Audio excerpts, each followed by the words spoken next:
મારો રોલ કોઈ જ નહીં રહે।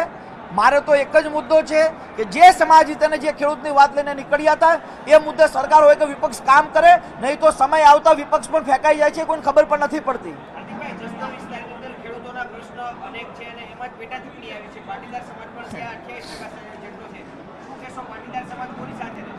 મને એવું લાગે છે કે ચૂંટણી ટાણે જાતિવાદ કરવા કરતાં મેં ક્યારેય નથી કર્યો। હા, સમાજ હિતની વાત હતી, સરકાર સામે મેં મૂકી છે, પણ હું કોઈ જાતિવાદમાં નથી ઈચ્છતો।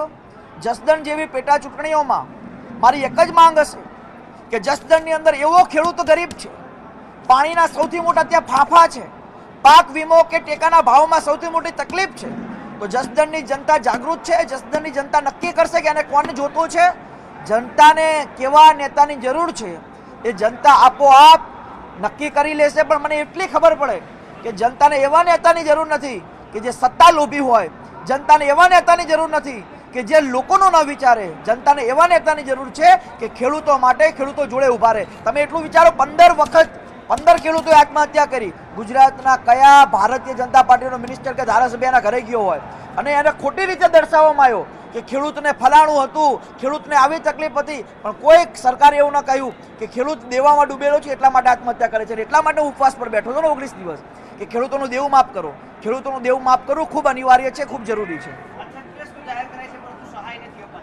ક્યાંથી સહાય આપે? સહાય આપે 2019માં પૈસા ક્યાંથી વાપરશે? ઘાસચારા માટે, પાણી માટે નાટકો કરી રહ્યા છે। અમારા મનોજભાઈ ખૂબ સારી રીતે જાણે છે કે જે તાલુકાને અછતગ્રસ્ત જાહેર કરવામાં આવે તો એક માણસ દીઠ આટલા રૂપિયા આપવા પડે, જે નથી આપતા।